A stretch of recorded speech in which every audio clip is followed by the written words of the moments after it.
I feel very privileged to be talking on a platform, talking about my story from that phase of my life where I could bring the three main components that is women, rural, and design thinking businesses onto the common platform in form of my business idea.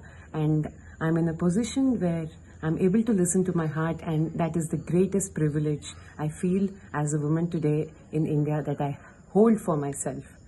It all started especially it began when I started doing my master's in social entrepreneurship from California, and I met people from more than 30 to 40 countries, and we were all learning about global crisis and social innovation, various social enterprises, the sustainable development goals, and how what is the face of social impact and how do you derive them to take them towards sustainable solutions.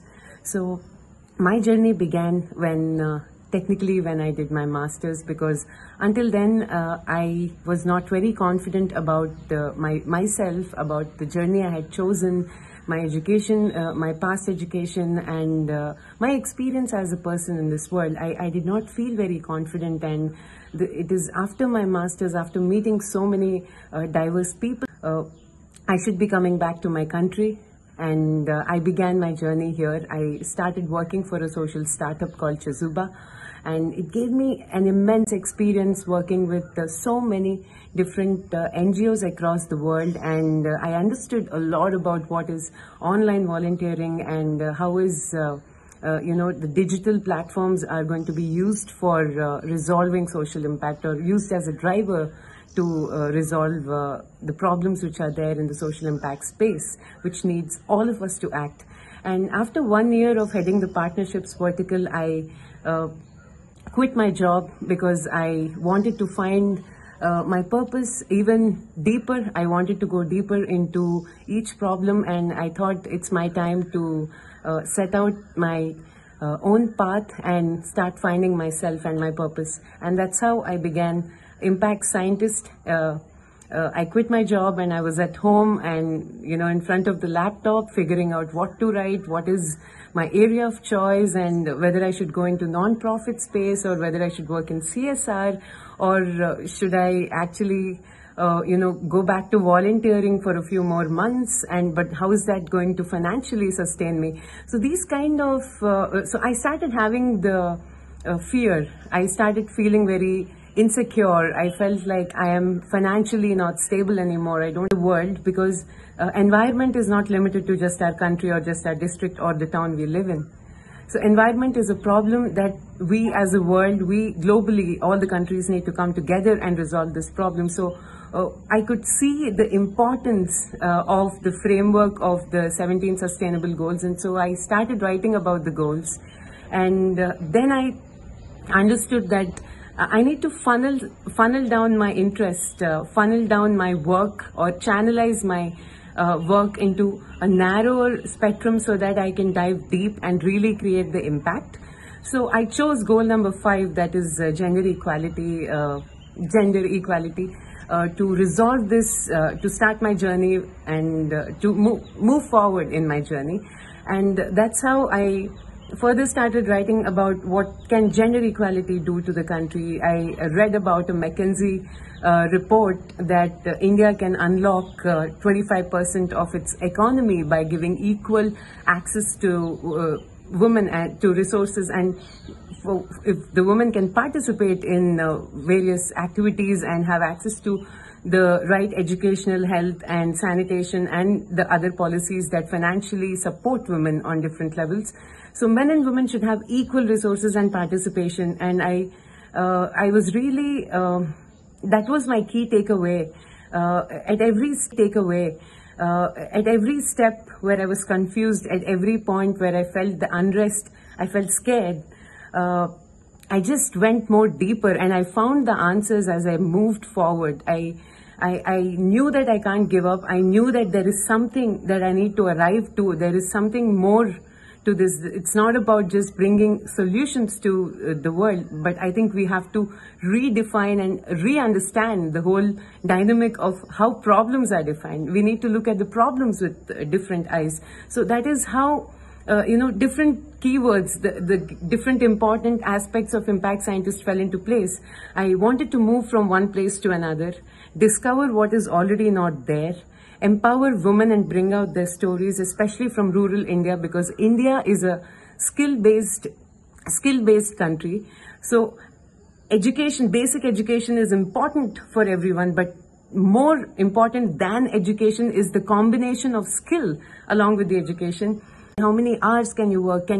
So there are internally deep-rooted foundational aspects in a woman's life in the society which she needs to actually learn fighting. And across, if you actually make it to the other side, and if you are strong enough to voice your needs and voice your what your heart is saying, and if you want to follow that journey, only after that woman gets a chance to show her potential to the world. So I felt that I want to write about few powerful women who have made it big in the media industry, in the government, in the corporates. I wrote some 10 stories about them. And after the 10 stories, writing about 10 successful women, I felt like there are so many women out there. In fact, most of the women who are living in India are living in the rural ecosystem, and almost all the women in the rural ecosystem are also involved in some or the other workforce, like agriculture, or the milk industry, or the handmade industry, or the weaving industry, or the brick industry, or the bamboo industry.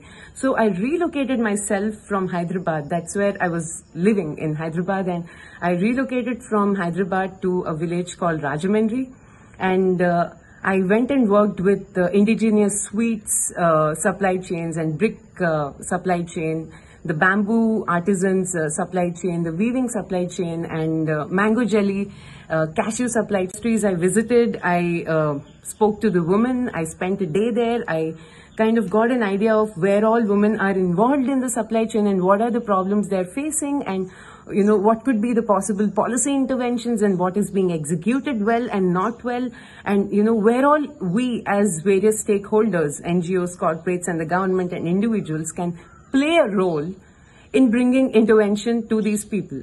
And from there, I again moved to a place called Mori, where I worked with 3 villages and did a small pilot project on understanding the weavers in this country. So I worked with 3 villages and 8 weaving families.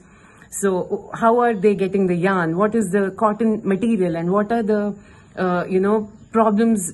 How is the weather impacting the weavers, and how are they not able to resource the capital, and what is the problem in marketing their products? Are they able to use the digital technology properly? Are we able to provide them the digital skills, and is it important really to? So these are the kind of factors and elements we dived deep into about the weavers, and came up with some beautiful case studies and stories of how weavers are placed, and how are their lives being affected, and how can we restore the indigenous ways of weaving and still provide a very sustainable platform to weavers. And from there, find these stories and bring those stories out. I think the real inspiration comes from around us, and whatever is already available on the net, or the stories which are already available are very different from what we discover, because when you say redefining the problems, we have to go to the ground, and we have to learn, we have to unlearn, and we have to relearn. And this whole process of moving from one place to another, discovering various women entrepreneurs, helps me grow. And this is the deep-rooted, I would say the deep-rooted, most driving factor of my life. I just want to give my whole life to this. And in this journey, I have met the most amazing people. And the kind of story every human whom I interact with in this journey gives me the strength to move forward and to keep dreaming more, because I think India is a jackpot India is a beautiful collection of diverse cultures and diverse people, and in this journey it's very important that I use my skill. For me as a child, the most difficult thing was leaving Bhopal, where I was brought up and I was living for most of the time of my life, and moving away from my people, moving away from my culture, moving away from my the way I had lived as a child, to where I was actually born. But letting go of one place and creating your extended family and creating your friends or creating your community and bringing people together after letting go of one set of what you've already created once left a very huge impact on me. But I realized the beauty of letting go something and moving forward to find more.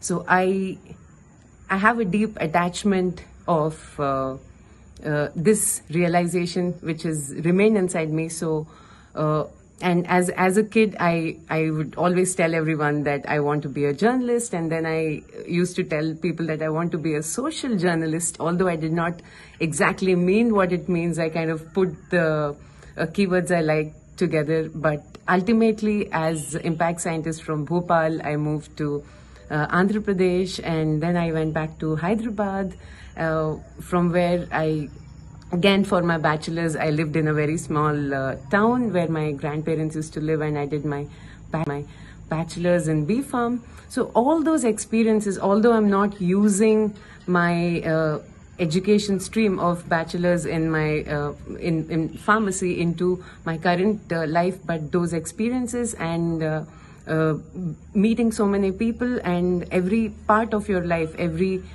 person you meet, who help you discover yourself, kept me going. I look back and, there are no regrets. So this whole spirit, converged and got created into something. It grew inside me, and I also didn't know. I went back to United States to do my master's and came back to Hyderabad and felt the unrest again. I went back to Sri Lanka. So I think I always embraced my confusion, and every time I was confused and every time I would think something out of the box, or if something crazy which is which not everyone is doing, obviously my family and my close people would initially resist it, and then I could kind of convince my father every time, and he really understood my explanations, and he gave me the push.